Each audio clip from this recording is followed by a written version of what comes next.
भूत प्रेत के किस्से सुनने में जितने रोमांचक लगते हैं, कभी कभी वो हकीकत बनकर आपके सामने आ खड़े होते हैं।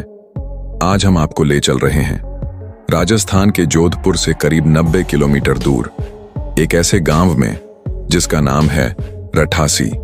एक ऐतिहासिक गांव जहां मौजूद है एक रहस्यमयी बावड़ी, जिसके बारे में कहा जाता है कि उसे इंसानों ने नहीं बल्कि भूतों ने बनाया था। इतिहास के पन्नों में दर्ज है कि जब जोधपुर में राजपूतों की चंपावत शाखा का विभाजन हुआ तो उनमें से एक दल ने कांपरड़ा गांव में बसना शुरू किया।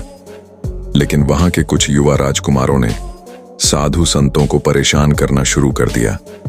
फिर क्या था, साधुओं ने उन्हें श्राप दे दिया, तुम्हारी आने वाली पीढ़ी इस गांव में नहीं टिक पाएगी। डरे हुए राजकुमार उस गांव को छोड़कर बस गए रठासी। अब असली कहानी यहीं से शुरू होती है। एक रात ठाकुर जय सिंह अपने घोड़े पर सवार होकर गांव लौट रहे थे। रात गहराती जा रही थी और रास्ता सुनसान। घोड़ा थक गया था, प्यासा था। तभी ठाकुर साहब एक तालाब के पास रुके और तभी एक आकृति उभरने लगी, धीरे धीरे इंसानी रूप में बदलती हुई। वो भूत था। ठाकुर चौंक गए। डर तो लगा लेकिन साहस रखा। वो आत्मा बोली, मुझे प्यास लगी है लेकिन श्राप के कारण मैं पानी नहीं पी सकता। ठाकुर ने बिना डरे उसे पानी पिलाया।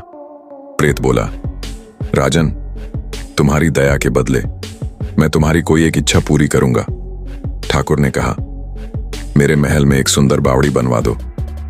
प्रेत बोला, ठीक है, लेकिन दिन में नहीं, मैं सिर्फ रात को काम करूंगा और एक रात का काम 100 गुना होगा। पर याद रखना, ये राज किसी को नहीं बताना।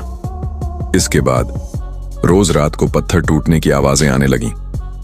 महल और बावड़ी बनती गई तेजी से। लेकिन एक दिन रानी ने जिद की और राजा ने वो राज बता दिया। बस फिर क्या, काम रुक गया। बावड़ी अधूरी रह गई और वो रहस्यमयी निर्माण कभी फिर शुरू नहीं हो पाया। आज भी वो बावड़ी वहीं खड़ी है, अधूरी, रहस्यमयी और चुपचाप। कहते हैं शायद उस भूत ने अपनी आखिरी इच्छा कभी पूरी नहीं की। क्या आप कभी रठासी गांव जाना चाहेंगे? या शायद कोई आत्मा आज भी इंतजार कर रही हो किसी ऐसे इंसान का जो उसका अधूरा काम पूरा कर सके?